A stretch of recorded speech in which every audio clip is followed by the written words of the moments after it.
तुम्हाला एक छोटीशी रिक्वेस्ट आहे की हा व्हिडिओ तुम्ही जेव्हा बघताय ना तर हा व्हिडिओ पूर्ण मोठ्या आवाजात बघा, कारण मी माईक वापरत नाहीये आणि शिवाय तो नाहीये पण. नमस्कार, पुन्हा एकदा आपल्या चॅनलमध्ये तुमचं खूप सारं स्वागत. तर डिलिव्हरीच्या रिलेटेड जे व्हिडिओ आहेत ते तुम्ही खूप छान प्रकारे बघताय, छान प्रकारे कमेंट्स करताय. तर असाच एक आजचा विषय मी घेऊन आलेली आहे की बऱ्याचशा मैत्रिणींना ना डिलिव्हरी झाल्यानंतर ना बाळाला आंघोळ कशी घालायची, बाळाची मालिश कशी करायची, या सर्व गोष्टींच्या अडचण येते किंवा त्यांची मालिश कशा प्रकारे केली जाते, या सर्व गोष्टी तुम्हाला आजच्या व्हिडिओमध्ये मी दाखवणार आहे. कारण मी स्वतः ना एक आई आहे आणि या माझ्या छोट्या पिल्लाची ना मी मालिश स्वतः करते, स्वतः त्याला आंघोळ एकटीच घालते. मालिशसाठी प्रत्येक वेळेसच आपल्याला ज्या बायका असतात त्या भेटत नाहीत किंवा शिवाय पैशाचा पण प्रॉब्लेम असतो आणि आजकाल ना मालिशसाठी भरपूर पैसे घेतले जातात. मग अशा वेळेस ना तुम्ही तुमच्या बाळाची स्वतः मालिश करू शकता. आता अगदी बाळ खूपच नाजूक आहे तर अशा वेळेस तुम्हाला जमत नसेल किंवा आपली सी सेक्शन डिलिव्हरी झाली असेल, नॉर्मल डिलिव्हरीमध्ये ना काही दिवस आपल्याला बसता उठता येत नाही, अशा वेळेस तुम्ही महिनाभरासाठी बाई लावू शकता, महिना सव्वा महिना. त्याच्यानंतर तुम्ही तुमच्या बाळाची स्वतः मालिश करू शकता. तर चला बघूयात मी बाळाची मालिश कशी करते ते. कोशा बघाली, तर चला बघूयात मालिश कशी करते. आता मी मॉलिशसाठी कोणतं तेल वापरते तर पॅराशूटचं हे आपलं नॉर्मल तेल आहे ना तेच वापरते. शनायाच्या वेळेस मी ना डाबर लाल तेल वापरत होती, पण इशिकाच्या वेळेस हे पॅराशूटचं तेल आणि मला हेच छान वाटतं. त्याच्यासाठी एक स्पेशल वाटी केलेली आहे. ही सासूबाईंनी माझ्या मिस्टरांसाठी केलेली वाटी होती, म्हणजे साधारणतः 35 वर्षापूर्वीची ही वाटी आहे. तर याच्यामध्येच मी तेल गरम करते आणि तेल इतकं गरम करायचं की ते थोडंसं कोमट च्या वरती एवढ्या टेम्परेचरलाच गरम करायचं. अगदी तेल जास्त कडकडीत गरम करायचं नाही. इकडे पाणी मी गरम करायला ठेवलंय. साईड बाय म्हणजे पाण्याची जी गॅसची जी फ्लेम आहे ती कमी केलेली आहे, जेणेकरून ना पाणी तापेपर्यंत आपल्या बाळाची छान मॉलिश होईल आणि तेल पण तिच्या बॉडीमध्ये मुरलं जाईल. तर तेल कोमट गरम केल्यानंतर ते आता मॉलिशला सुरुवात करते. तर मॉलिश करताना सर्वात पहिल्यांदा मी पायापासून मॉलिश करते, म्हणजे तिचे पायाचे जे तळवे आहेत तेव्हापासून मॉलिश करते.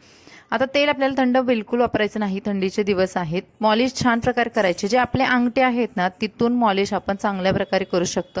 तर दोन्ही तळव्यांची छान मॉलिश केल्यानंतर त्यानंतर तिचे जे सांधे आहेत, जिथे जॉईंट्स आहेत तर त्याची मॉलिश करते. म्हणजे साधारणतः आपला जो घोटा असतो, आपला गुडगा असतो, मांडे असतात, तर ते जे जॉईंट्स आहेत ना तिथे चांगली मॉलिश करायची. तिथं चांगलं तेल मुरलं गेलं पाहिजे, कारण ना पुढे जाऊन ना आपल्याला जसं वय वाढत जातं तेव्हा आपल्याला हे जॉईंट्सचे जास्त प्रॉब्लेम होत जातात. त्यामुळे आताच त्यांचे स्ट्रॉंग बनवले पाहिजेत.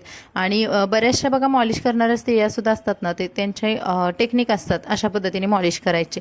आता मी माझ्या शनायाच्या वेळेस पण कोणती बाई वगैरे लावली नव्हती, तर तिची मॉलिश माझी आईच करायची. आणि आता इशिकाची तर मॉलिश मीच करते. साधारणतः 1-2 महिने आईने केली, त्यानंतर मी इकडे मुंबईला आले तेव्हापासून तर तिची मॉलिश मीच करते. आता मॉलिशच्या बाळांना सवय पाहिजे, कारण ना त्यामुळे ते हेल्दी बनतात, शिवाय स्ट्रॉंग बनतात. त्यांची बोन्स आहेत, हाडं आहेत, ते मजबूत बनतात. पाय जुळवून आपल्याला मॉलिश करायचे आहे. काय होतं की आपण पायामध्ये जास्त अंतर ठेवून जर अशी मॉलिश केली, सिंगल पायाची आपण मॉलिश करतो, त्यानंतर त्यांचे पाय जुळवले पाहिजेत. म्हणजे ते चालताना ना पायाशी नंतर जेव्हा ते चालायला लागतात ना तर ते वाकडे टाकत नाही. त्यामुळे पाय जुळवायची सवय पाहिजे. मुलांचं शरीर लवचिक बनलं पाहिजे. तर आपण मॉलिश करतानाच या छोट्या छोट्या गोष्टी करतो.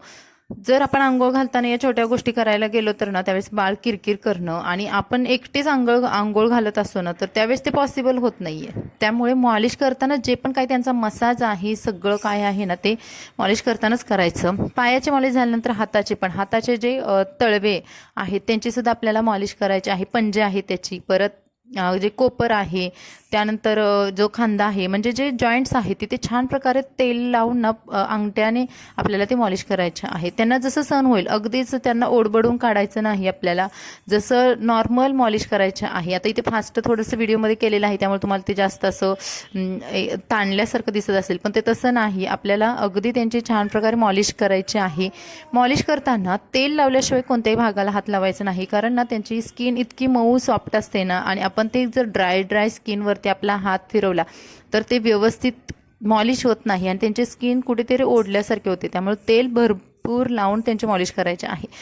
कपाळाची, डोळ्यांच्या खालच्या भागाची, नाकाची आपल्याला मॉलिश करायची आहे. आता बऱ्याच वेळा काय होतं की मुलं मोठी झाल्यानंतर काही मुलांचे ना दात वगैरे बाहेर येतात, हिरड्या जर जास्त फुगल्या आणि पुढच्या साईडला आल्या की मग जे दात येणारे दात असतात ना ते सुद्धा बाहेर येतात. त्यामुळे आपल्याला काय करायचं आहे की आपल्याला दोन्ही अंगठ्यांनी ना त्यांच्या जो ओठाच्या वरचा भाग आहे ना तिथल्या तिथे थोडंसं नाजूक प्रेस करायचं आहे, जेणेकरून ते पुढे ना फुगून ना त्यांचे दात आहे ते पुढच्या साईडला एवढे. आता हे माझी आजी आई वगैरे करायचे, त्यामुळे मी पण तशीच करते. कानांमध्ये नाकामध्ये तेल सोडायचं नाही, बरेचसे डॉक्टर सुद्धा सांगतात बघा. तरी अजून भरपूर बायका कानामध्ये वगैरे तेल सोडतात. कानामध्ये तेल सोडायचे नाही. कानाची मॉलिश आहे ना, आपल्याला दोन्ही अंगठ्यावरती थोडंसं तेल घेऊन ना फक्त कानावरून फिरवायचे आहे.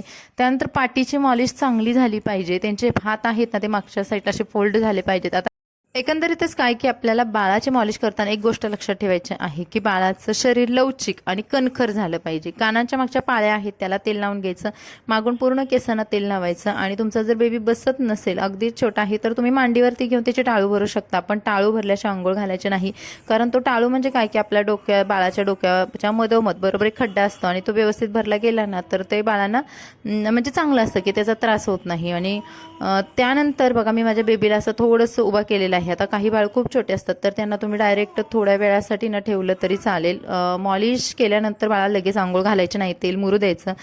बाळाचं साबण म्हणाल तर तुम्ही मी हा ॲलोग्रेस साबण वापरते आणि खरंच खूप छान आहे. कारण याचं मला सर्वात जास्त आवडलं ते म्हणजे काय की हा जेव्हा डोळ्यांना वगैरे लावतो ना तर त्या डोळ्यात जरी चुकून गेला तरी सुद्धा बाळांना त्रास होत नाही. म्हणजे किती सॉफ्ट हा साबण आहे. आणि याची प्राईस तुम्ही बघाल 189 अशी प्राईस आहे. थोडासा कॉस्टली आहे पण बाळांसाठी खूप छान आहे. आणि त्याच्यामध्ये मोठा पॅक येतोय हा, त्यामुळे आपल्याला साधारणतः 2-2.5 महिने तर तुम्ही व्यवस्थित वापरलात तर तो 2-2.5 महिने आरामशीर जातो. त्यानंतर बघा आंघोळीला घेतलेला आहे. आता बाळाच्या बॉडीमध्ये जेव्हा तेल मुरतं तोपर्यंत मी थोडीशी कामं वगैरे बाकीच्याही करून घेते. तर या स्वप्न आंघोळ घालते. तर त्याला पहिल्यांदा ना आमच्याकडे तरी असं पालतं म्हणजे झोपूनच आंघोळ घातली जाते. तर बाळाला पाणी व्यवस्थित आहे की नाही ते आपण थोडंसं पाणी आपल्या हाताला तर जाणवतंच, पण त्यांच्या बॉडीला सुद्धा आपण पहिल्यांदा थोडं पाणी ओतूनच बघायचं. कधी कधी ते त्यांना गरम वाटतं आणि मग ते किरकिर करतात, रडतात, आंघोळ व्यवस्थित घालू देत नाही. या छोट्या छोट्या गोष्टी असतात, पण ह्या जर आपण व्यवस्थित प्रकारे केल्यात तर ना ते त्यांना त्रास होत नाही आणि शिवाय आपल्यालाही त्रास होत नाही. तर आंघोळ घालताना सुद्धा परत त्यांचं म्हणजे हातपायांचा थोडंसं मसाज मॉलिश होत असते. आता सोप तुम्ही बघाल मी तिच्या डोळ्याला लावलेला आहे तरी सुद्धा बाळ बिलकुल रडत नाही. आणि त्यानंतर मी ती काढून घेतला. म्हणजे कसं की आपण एकटे आंघोळ घालतो ना तर कधी ना कधी ते सोप थोडाफार डोळ्यात वगैरे जातो, त्यामुळे सोप त्यांचा चांगला असणं, शिवाय त्यांची स्किन सेन्सिटिव्ह असते त्यामुळे सोप चांगलाच वापरायचा. त्यानंतर अशा पद्धतीने जे आंघोळ घालताना आपले काही त्यांचे मसाज असते, काही मॉलिश असते तर ते आपण करतो. त्यांचे हात पाय वगैरे आहेत ना डोक्यापर्यंत नेणं, पाय त्यांच्या डोक्यापर्यंत नेणं हे आपलं काम आहे की म्हणजे हे केलं तर त्यांची बॉडी लवचिक बनते आत्तापासूनच. आणि आमची इथे आंघोळ झालेली आहे. आता तुम्ही बघा टॉवेल म्हटलं तर मी एकदम चांगलाच टॉवेल नवीन कोरा करकरीत वापरत नाही, कारण त्यांचं बॉडीला आपण इतके ऑइल लावलेलं असतं ना, त्या ऑइलमुळे काय होतं की त्यांना आपण चांगला एखादा टॉवेल वापरलं तर त्याला डाग पडतात. त्यामुळे जो साधा आहे किंवा तुम्ही सुती कॉटनचा एखादा कपडा असेल ते वापरू शकता. आता पावडर म्हटलं तर ही जॉन्सनची पावडर आहे, पण खरं बोलायचं म्हटलं ना तर मी पावडर तिला जास्त वापरतच नाही. अगदी खूप तुम्ही बघाल पूर्ण त्याच्यातले पावडर काढून घेऊन फक्त ते पण कधीतरी मी अशी वापरते जेव्हा असं वाटतं की कधीतरी चला पावडर लावूया, तेव्हाच मग तिच्या चेहऱ्याला थोडंसं हातापायांना आणि मागच्या मानेला वगैरे लावते. काजळ म्हणाल तर हे घरगुती काजळ आहे आणि ते माझ्या आईने बनवून दिलं होतं, तर त्याचा टिक्का लावते आणि डोळ्यात वगैरे घालते. आता ही काजळ संपत आले त्यामुळे मी तिच्या आयब्रोजना वगैरे वापरत नाही. बऱ्याच मैत्रिणींचा प्रश्न असेल की पावडर जास्त का नाही लावत, कारण हे टाल्कम पावडर असतात ना, मला असं वाटतं की त्यांची स्किन पुढे जाऊन काळी पडायला नको, त्यामुळे मी पावडर म्हणजे माझं पर्सनली मत आहे की मी पावडर लावत नाही. आणि मॉइश्चरायझर म्हणाल तर मी मॉइश्चरायझर अजून वापरायला सुरुवात केली नाही, कारण आपण इतकं मालिश छान करतो ना, ते ऑइलिंग करतो ना बॉडींना त्या बेबींचं, त्यामुळे स्किन इतकी सॉफ्ट बनते की आपल्याला दुसरं एक्स्ट्रा मॉइश्चरायझर लावायची गरज नाही. आणि साबण सुद्धा लावताना आपल्याला अगदी फसफस साबण लावायचं नाही, थोडासा लावायचा जेणेकरून त्यांच्या बॉडीवरती तेल राहायला हवं. आणि इथे आम्ही झालेलं आहोत रेडी. अंघोळ, कपडे, मेकअप सगळं झालेलं आहे आणि आता आम्ही रेडी झालेलो आहोत झोपण्यासाठी, कारण अंघोळ केल्यानंतर ना बाळांना झोपवलं जातं. आता जे बाळ खूप छोटी आहेत, अगदी सव्वा महिन्याचे आहेत ना, त्या बाळांना डायरेक्ट तुम्ही ना अंघोळ करून बांधून झोपवलं तरी चालेल. आता मी माझं बेबी थोडासा मोठा झालेला आहे त्यामुळे ती कधी कधी खेळत राहते, कधी झोपते, पण ना शक्यतो अंघोळ केल्यानंतर बाळांना झोपवणं खरं खूप गरजेचं आहे.